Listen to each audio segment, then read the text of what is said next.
This is what it's like to send your father-in-law home to rest. For the past 2 weeks, we have been celebrating the life of my father-in-law, Chief Sir James Ogbonna Umegwilo. And this was on Friday, the main burial ceremony. And I'm just going to walk you through what happened or what I was able to capture. It's about 20% of the activities of that day because it was an entire day. And it started off around 8 o'clock when the body was brought from the mortuary and we had to go in to see the body lying in state. I don't have any footage of that because I think I destroyed my makeup. It was too sad to watch. So this was the compound. People had started to come. It was around 8 o'clock in the morning and people were already here, different groups of people. We had the married chiefs and their laws coming to see the body lying in state. People had traveled from far and wide. Like I said, my father-in-law was quite known. He was a titled man and he had several chieftaincy titles. So Nzenozo, these are married chiefs of Iboku. This is Idu III, the current king of Iboku. Several dignitaries from different walks of life were here to pay homage and to send him home. It was a packed full event. My father-in-law had several chieftaincy titles. He was one of 12 married chiefs of Ibuku. He was also the mayor of Adaziani. His title was Eze Onyima I of Ibuku, Ibubeagu I of Ibuku. He was the patron committee of fathers, Club of Nigeria, and he was also a knight of the Anglican Church. So that was my second time seeing the body lying in state, and every time I saw him just lying there, I just burst out into tears. And I was told before the burial not to cry openly too much because that would make people come say sorry to you and you don't want anybody touching you or trying to console you. Right? So this was the back of his house. This was where all the cooking was happening. And these women were so hardworking. There were several groups of women cooking, several coolers going out. They had slaughtered 7 cows at this point, and it was just non-stop. The cooking, it was incredible just how efficient they were. And, you know, things are done differently in the village. It's just amazing. So the body was brought out and they had the final procession, different prayers by the Anglican Church, and they prayed for the body. All the fathers, all the reverend fathers from the Anglican Church were present to pray. And it was time to dance with our father-in-law one last time. So we danced around the compound several times. And I mean, it was just so emotional. So emotional. We were told to go sit down for a while. We listened to the man of God preach the sermon for the day, which was basically telling everyone to live a life of legacy, live a life that is worth emulating. And so after the service, they sang, and it was time to finally put the body in the ground. I tried so hard to avoid going to the grave site.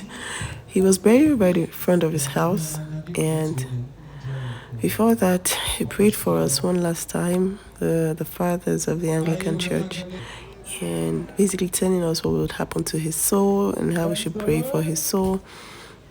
So we went and we sat down. So they called us again to dance with the body. So we danced round and round, and these people carrying the body were so professional with the dancing, and I was scared the whole time that they were going to drop the coffin. But yeah, we danced and danced. My daughter wasn't having it. She had an entire outfit planned, and on the morning of the burial she decided not to wear her headgear, not to wear anything. She was like, Mommy, I don't want to do anything. So she came as she was. So yeah, the fathers were telling the dancers, the people anchoring, to, drop the coffin so that they could continue with the service. As soon as I saw it, I didn't know when I just burst into tears. Everyone was crying. It was like, wow, this is it. This is it. At least before we could go see him in the mortuary, but right now we can't anymore, because right now he's going 6 feet under, and this is it, guys. This is the final goodbye. Everyone finally came to realization that this was the end. This was really the end. It was time to say goodbyes. My husband was still trying to tell me that he believes that somehow there was something that was going to happen for him to just wake up, because it looked like he was alive. The people that embalmed my father-in-law did such a good job. I think he was looking really alive in there, and it was like, is he really gone? Is he really gone? And this is Ifeanyi, his first son. And in Anambra land, only the first son is allowed to put sand in the coffin. And so he did that while they were praying for his soul. And we were all like there, because that first sand that went in there was the loudest. It was so loud. It was like, what? So we're really going to cover up Grandpa. We're really going to cover this place up, and we're never going to see him again. Everyone was just like in shock, because this is it. This is the final goodbyes.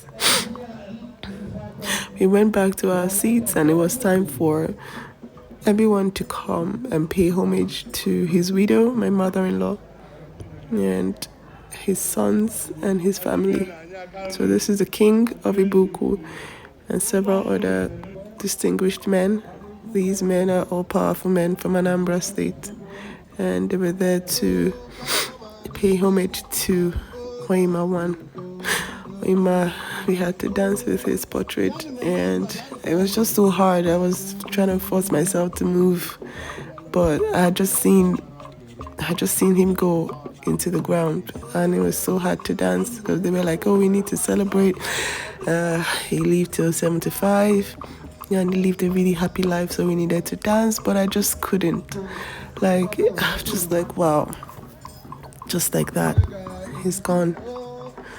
So we did the dance round again, and at this time we had danced round like 3 times. Every other person, all the other chiefs, the merit chiefs, they were there to pay homage and just dance around. So they gave my husband and his brothers all the symbols of his chieftaincy, his staff, his fan, his hat, and they had to wear that to dance round. They were also not in the mood to dance. They were just like, they just wanted to sit down, go upstairs, because we had just put him in the ground. But right now was when the ceremony actually started, because different groups of people came with their gifts, and, we got extra cows again. People were coming from different walks of life with different gifts, and this time I was exhausted. I had to go upstairs to attend to my children. They had to eat something, so I didn't capture half of what happened at this burial. So different masquerades were coming. This was when I eventually left, and I went to change. But I'm sure that my father-in-law is happy with the way we sent him forth. It was a joyous ceremony, and it just reflects the kind of person that he was. I pray that his soul continues to rest in peace. I miss you, Oima. May your soul rest in peace.